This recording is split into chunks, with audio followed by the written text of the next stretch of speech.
So, welcome, Nella, Adrienne, and everyone who is listening to this. We're at a quite exciting and an unknown point. It's the 11th of November, it's just after 2 o'clock. 22 hours ago, the Pavilion for People got a message to say that we had been accepted to be part of Maloca. And we're going to look into in our conversation what Maloca is. It's a project supported by the COP30 Presidency in partnership with UNDP. Now, we've then followed the steps to try and work out how can we participate in Maloca, and that's what our conversation is about today. So after we've had our conversation, we're going to post this on the Pavilion for People website so anybody interested in the COP30 approach can listen to this and understand the situation. Together today, we're going to remind ourselves what the Pavilion for People is. We're going to talk about why you've both been involved with the Pavilion for People. And then we're going to do lots of screen sharing and try and go into Maloca and see where we think we should have been positioned and explore a bit with that. And then come out and maybe chat a bit about the differences between Maloca and the Pavilion for People that we can see and end up with a question of what's the impact the Pavilion for People could have? Because I think what we're seeing with Maloca is that there is an awareness from the major events that inclusion and participation has to increase.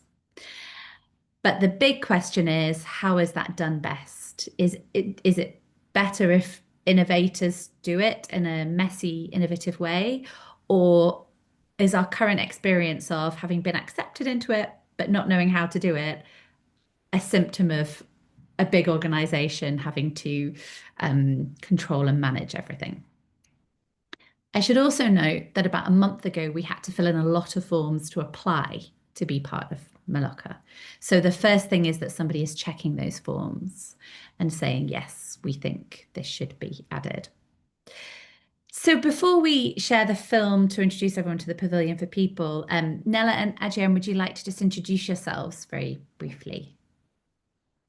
Sure. Hello. My name is Nele.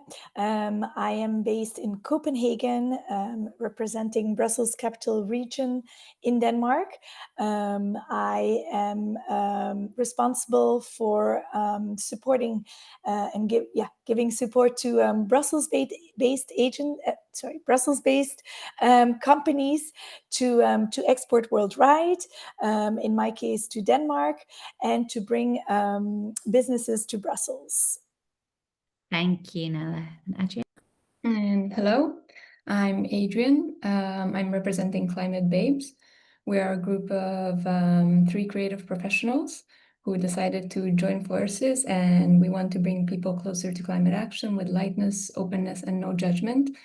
And it is composed of Olga Spirduti, with an art therapist focused on sustainable education, Diana J. Zerinaldi, a designer specialized in citizen science and participatory design, and myself, a designer and potter.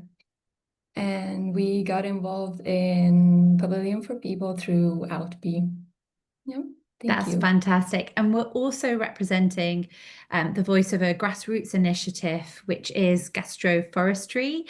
Ripa Kustipia could not participate with us today because, like many of the grassroots communities, the weather near her is bad and her signal is therefore not strong enough to be able to participate. But so we hope to represent her voice and we've got her input on this. Okay, so now I'm going to aim to share my screen and show a short film about the Pavilion for People. Now, as I get ready for the screen sharing piece, maybe Nella, could you share what your experiences of the Pavilion for People have been up to now? Yes, I think it's been over a year that I'm following the Pavilion for People, that I have participated in events. Always very engaging, and human interaction is at the forefront every time. I've learned a lot through joining the events, and I'm excited to see it evaluate to the next level. Fantastic. And Adrian, we'll come back to you soon to hear your thoughts on that same question. But for now, here is a short film on the Pavilion for People, and let me know if you can't hear it. How will we be able to take bold, ambitious, accelerated, just, and transformative actions to implement the 2030 Agenda to achieve the Sustainable Development Goals and leave no one behind if we all have to be in the room to collaborate? The Pavilion for People began in 2023 to explore the theory of change, that humans take action when they connect with someone experiencing the impact. In other words, to explore how it could be possible to create an environment of connection so we take more and faster action to address the shared challenges of our time. Because refugee stories are kept in the settlement. So we said, how can they be heard? And we said, okay, let's have an online pavilion for the people where refugee women and young girls that suffers a lot in collecting firewood, getting charcoal to ensure that they cook for the family, they get to share their stories with people in different parts of the world. Different parts of the world. For all these years, it has been quite hard to get refugees to come to COP. And as humanitarian organization who are very passionate about refugee representation, it is the reason why we decided to do an online pavilion for the people that can accommodate refugees who are unable to travel, to get expenses to come to COP. It's the beginning of something. It could be very, very big, right? Because it could actually be in many places around the world as well. And you could have many experiences. But it was nice to be greeted by a real person. It wasn't an avatar or a fake person. It was a real refugee, a young man. And he chatted to me for a little bit, asked a few questions. And then I showed around a bit and we had a chat. And also, it's a way of, just hearing the refugee stories, right? And many people... Ordinary people in Europe, for example, don't get a chance to do that. And I think by humanizing people rather than just making them a letter in an envelope or something, and chatting to somebody, you form relationships. And maybe some people could also suddenly realize they could also even help as well, right? Yes. Which is a part of the story. So yesterday, because we do have this meeting every week with refugee community within East Africa. So there's someone who attended yesterday from the UK and she said, I'm also into renewable energy, but I didn't get a chance to meet with refugees. Now I'm so interested in attending Pavilion for the People so that I can interact and hear more of refugee stories. The Pavilion for People allows all voices to be heard. As young people, the Pavilion for People gives us the opportunity to use our voice and engage with others to work towards a better future. And you can add your voice to the discussion.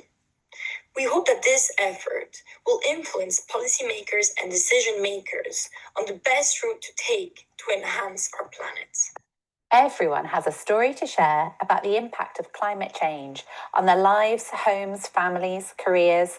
And this year, the Pavilion for People will include resources like meditations, art engagement, and network weaving to empower human connection and exploring solutions through story sharing. The nonprofit behind the Pavilion for People is a Race to Zero accelerator, so we'll connect the stories shared to the themes, objectives, and solutions being explored by the UNFCCC Climate Champions. The Pavilion for People is an experiment in human connection, and we hope you will join us there.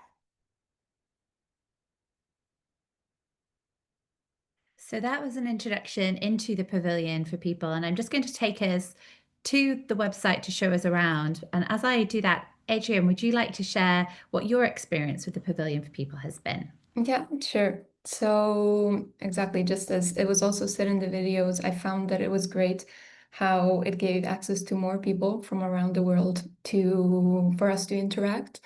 And obviously it means that more voices could be heard, more voices of people who otherwise might not have been able to access this platform to forge these connections. And exactly the last time I participated, I found that the atmosphere was really nice and welcoming. And so fostering the human connection. Yeah. Yeah, I think the fostering of the human connection piece has been key from the 3 years of innovating and experimenting with the Pavilion for People. And one of the things I've realized so far with the Maloca, the COP30 Presidency initiative, is that it remains people listening. So, for example, if we would have been in this space, or if we get to in the future, it's going to be us talking and people listening under the umbrella of this is a virtual COP. And there's a limit to that. And that really makes me think of the question, who is responsible for everyone's voice to be heard? And I'd love to come back to that question and talk a little bit about the funding of the pavilion and reference Solco, the initiative that we heard in the film, and also gastroforestry and how these grassroots communities are really seeing the value of this and actually funding it in a way that maybe other bodies could fund a little more. So if you can remind me, let's explore that question. But for now, let me take you into the Pavilion for People. So we have a lovely page on our history where you can read and also read reports and see films from previous times. We have some step-by-step guides on how it works. You can see when the screen changes, can't you? The page changes. Yes, great. We've kept the how it works very simple. Sign up to the community, add an activity if you want to, tell your community members about the activity, and explore and get involved. So let's go back here and enter the Pavilion for People. So we've learned the value of community, as you were saying, Adrienne, and as the film referenced. And we've put in a structure this time that people can add their community profiles. So you'll see we have a fair representation from around the world, which is great to see. And we ask questions when people sign up to the community about the future that they want to see. And one of the things we're going to be doing is matching these futures with the themes that the Race to Zero have to get some sort of insight into which are the key themes and what action is coming from those themes. We can also have the community connect with each other. So we also ask questions about what help would you like to have and what help do you think that you could give? So we hope this could become a very active community. When people are registered as the community, they can then add an activity. This activity could be anything. Adrienne, you were saying from meditation to drawing. I think one of the challenges we'll see when we go into the Maloca is it's a very formulaic, usual expectations system, as in it's a panel session, it's a presentation, and people will listen. We've got some really interesting activities. Some of them are anytime. So, for example, you can listen to the podcast, you can explore the impact makers that have been recognised by the COP30 high level champions. That includes the Pavilion for People. So, that's great recognition for it. Or you can also see some activities that are happening live and participate in those activities. So, for example, we have a number of meditations for the climate that you can join in, and there are other activities like the Climate Babes. You're doing an ocean circle and coffee breaks and yoga, etc. So the point of this engagement forest and being able to explore is that we understand there are extroverts who love talking to people and making that connection, and there are introverts that love some time to just do things in a way that works for them at a time that works for them. Nell and Adrienne, any questions or anything you want to add at this point before we then go and have a bit of a walk around the Maloca? So far, so good for me. Thank you, Fiona. No, I just wanted to add that I think last time we got to see a lot of different interactions compared to what you typically witness. So as you were saying, maybe more presentations, but last time we saw, for example, Bea Marchidelli, who was doing illustrations connected to the ocean, and it was just her sharing her art real time. And I remember that I was in a moment I was a bit stressed and I didn't know if I would want to connect or not, but it actually really helped me just watching her create. And there were several examples of such different interactions compared to what you're usually used to, and I found that really great. Yeah. And I think you touch on something really interesting there, that we've got our patterns of online connection. So you were saying you didn't think you might not want to connect. So we have our patterns and our presumptions based on our past-based experiences. And one of the biggest challenges we found with the Pavilion for People is encouraging people to innovate and do something different. I want to go back to that question about the grassroots support. So we really saw last year support from Solco, who want to share the story of the importance of solar electric cooking. We were unable to have the same support again this year, and one of the things the Pavilion for People needs funding for is to be able to cover Wi-Fi usage and participation from communities that might not have those resources to hand. In the last 3 months, the donation that has come in has come from a grassroots community, the gastroforestry community. And could you do me a favor, Adriana and Nella? Could you read the wording that explains who they are? Sure, I can do that. Our community, the Gastroforestry Project, collaborated with an independent research center and the social enterprise Gastrotourism Academy to participate in the in the Food System Summit Dialogue 2021 with the theme Sundanese Slow Food, from local food to global food. I represented an indigenous perspective initiative focused on transforming ethnic food systems through the strength of agroecology and agroforestry, emphasizing ethno-food and local food systems to enhance climate resilience. As endorser for food system call to action climate champions. This work gained attention from global stakeholders and was published by Ambition Loop, Just Rural Transition, Race to Silence, Race to Zero, and the UNFCCC Climate Champions.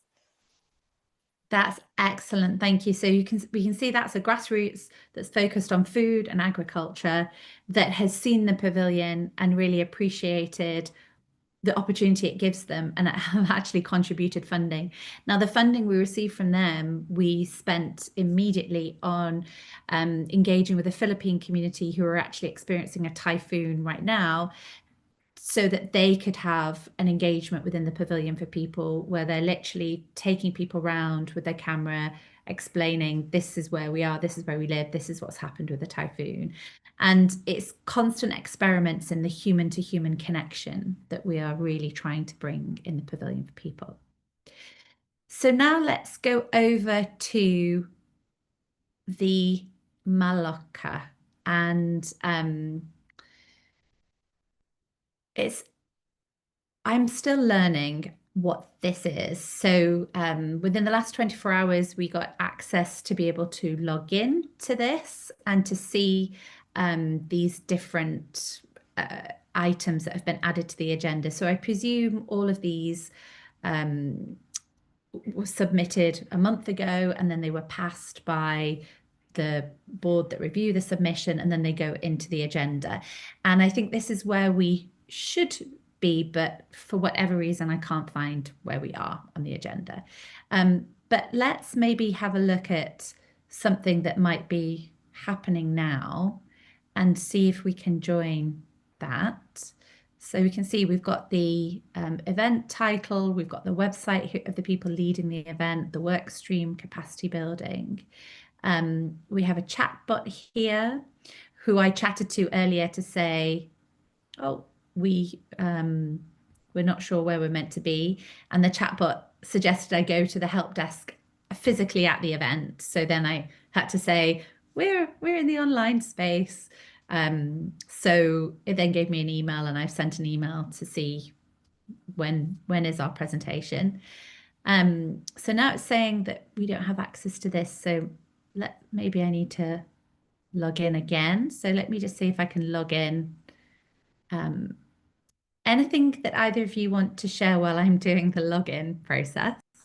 Maybe a little comment or a little extra element to add to my experiences with the Pavilion for People, which I've attended to a couple of times, is that actually every time you connect and you participate, it's a surprise of what will happen, the people you will meet, and the activities you will be doing. And I think that's really what you mentioned earlier. I think that's really innovative on how to meet, how to interact, how to connect, all with the same ambition, to have climate action and climate impact. And it brings people together from different continents, different sectors, different backgrounds. And I think that's what's very rich about the pavilion. Yeah, thanks, Nella. And I think what you were touching on there is really the human approach. And one innovation we've done this time is the fact that people can email connect each other when they're in the community. So we got feedback on that people would meet and chat and then maybe miss the chance to share LinkedIn details or something, but that's now possible. Okay, so we've logged in, but we're just not seeing anything. So maybe that event isn't on. So let's go back to another event today. Let's try. And it's just 2:30 now, no? Which Yes. seems like the starting time for a couple of the events there. Let's try Nature and Cultural International. Because it would be good to be able to take you into, oh, here we are, something we can enter. Okay. So first of all, there's more of a tech element. When I was in it before, something happened with all the pressing around, and I actually ended up on Spatial's website, which was how to create a space. And I didn't know if I should be creating a space. I don't think I should, but maybe that's something that we'll find out as we go along. So now it's like downloading and connecting us to servers. So I'm not sure how much bandwidth this would take and how accessible, therefore, that is. Let's have a look. Almost there. Yeah. Adrian, any thought? Oh, okay. Now what? Okay.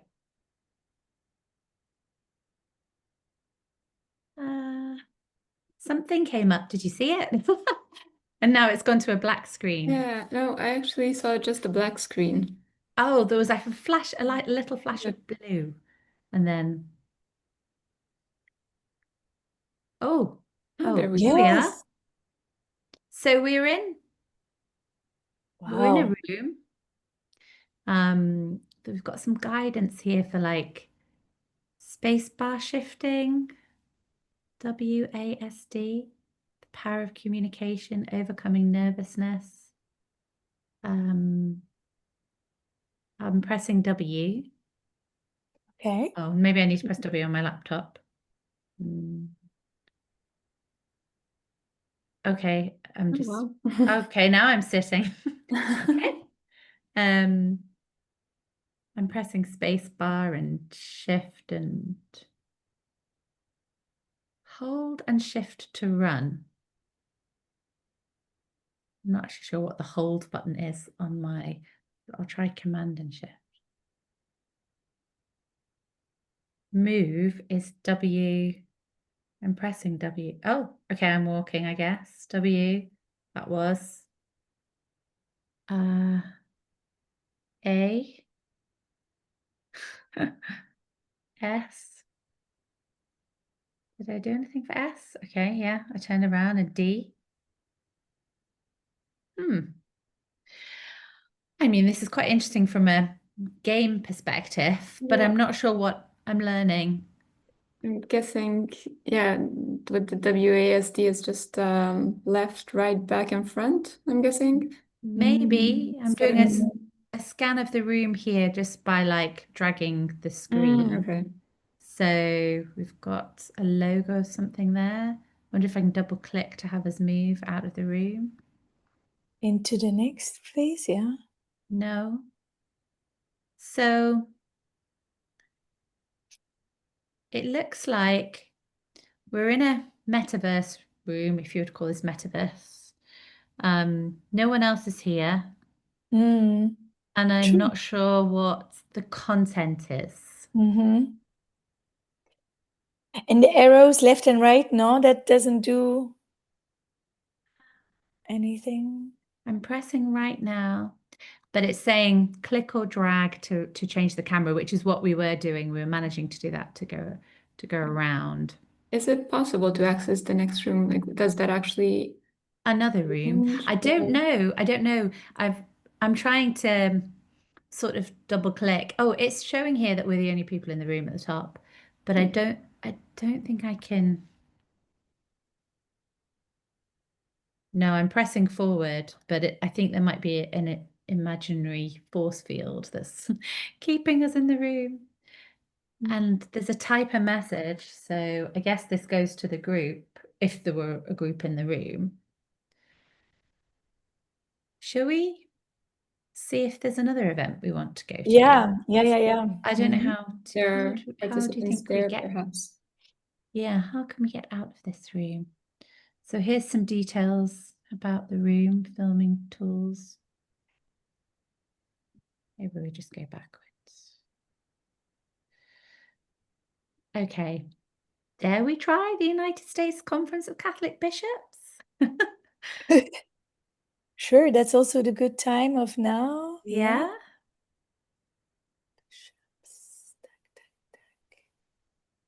Let's see. I'll maybe, when we get to going into the room, I'll maybe mute us.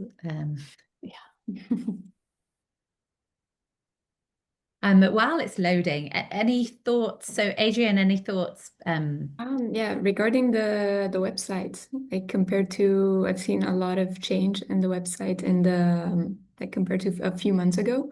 So remember, Adrian, this website that we're looking at is not the Pavilion for People.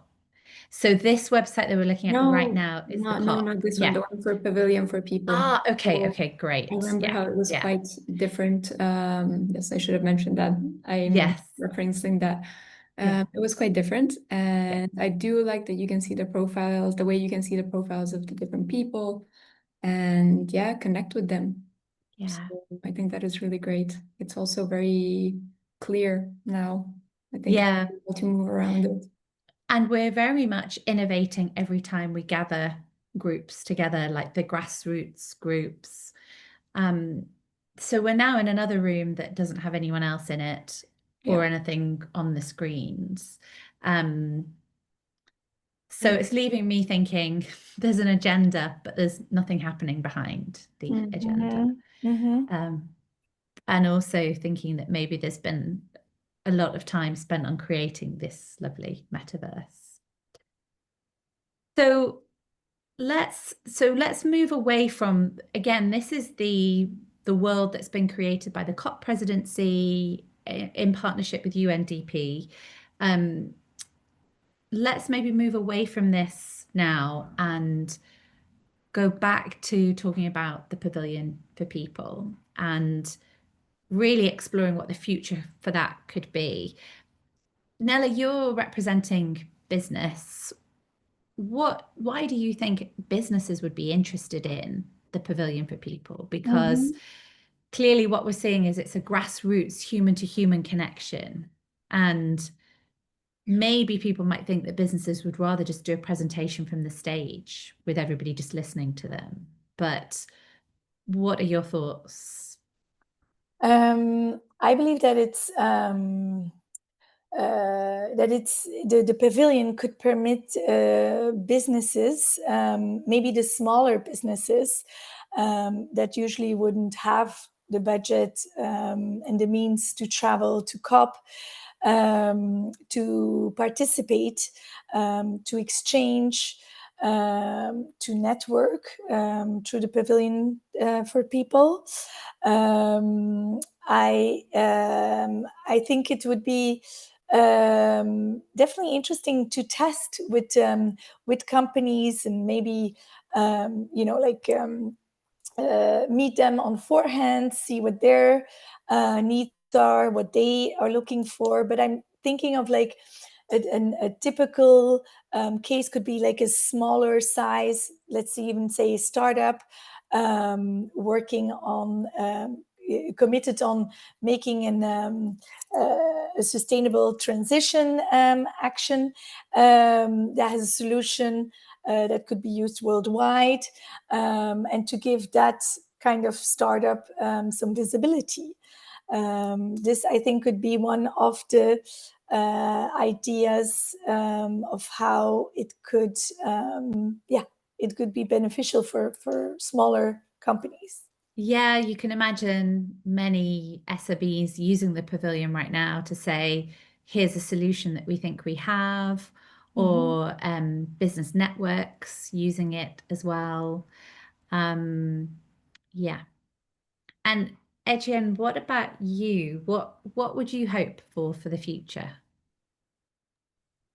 I would hope for definitely continuing interacting in different ways, so exploring that, because I think exactly we are very much set in our ways of interacting with one another, and so it would be very interesting to see how we can connect with other people and the ways in which we can connect and how it can build a stronger connection, because I saw how when we held with Olga the climate circles last time, we held them in the morning, and it was such a nice way to start off the day. And that's also the feedback that we got, and also to connect with people, because during the climate circles, you are really invited to let your guard down and share openly and to listen. And when you build that kind of connection with someone, I think it's very healthy, and I would love to see more of that in the future. Yeah, So it's that's really more nice. collaboration. Yeah, I think collaboration is a fantastic word for us to kind of be wrapping up on, because I can see how the Pavilion for People is now scalable and it's proven. What it's lacked is resource. So we had 14,000 people visit last year, but we should not be judged on the numbers that are coming through the door, because the resource we have to promote people coming through the door is incredibly low. We're seeing that grassroots get this and want to support it, and we're seeing evidence of human connection. And I think what we just explored there with the COP30 presidency initiative, I've forgotten that, I just had a blank of the name of it, the Maloca. There could be great collaboration between the Pavilion for People and that. So the Pavilion for People could be bringing grassroots communities into that space. Those spaces, ones run by COP presidencies in partnerships with UN bodies, they are more curated and they are more organized and managed. So it could be that the Pavilion for People is giving the space for grassroots. There's also great initiatives going on with citizens' assemblies. There's increasing awareness of Indigenous voices, women's voices, youth voices. We've been collaborating with a youth negotiation community that some of them are at COP, but some of them cannot attend COP. So they're using the Pavilion for People as a way to have a connection point. So I think the potential for collaboration and growth is huge. And hopefully what our time together today has done is given people a glimpse into what that could look like. and a glimpse into the reality of event organizing, because it is saying to somebody 24 hours beforehand, okay, your speech is accepted now. You're up. And it is people saying, where am I speaking? When am I speaking? How does this work? So we'll see what happens in the next, there's 10 days left of COP. So maybe we'll be given another slot in the online area, and maybe we can come back and explore that. But if not, this is a snapshot in time that people can learn from. Is there anything you'd like to say in closing? So Nella. I would like to thank you, Fiona, for having had the opportunity to join today. Thank you, Adrian, for sharing your experiences. Yes, I'm always interested to hear more about the next steps. I wish the Pavilion for People the very, very best. Thank you, Nella. And Adrian. Yeah, I would like to thank you for involving me in this, and also Nella for sharing your experience. It's been great to hear it, and I really hope to see you again. And I look forward to seeing how it's going to evolve with time and forge more and more connections. Fantastic. And thank you both for just jumping on this Zoom and going with this with hardly any notice. I just even realized I don't even have my professional Zoom background on. That's how that's how rushed today has been, but it's also very natural and collaborative. So thank you very much. Thank you. Thank you, Fiona. Thank you,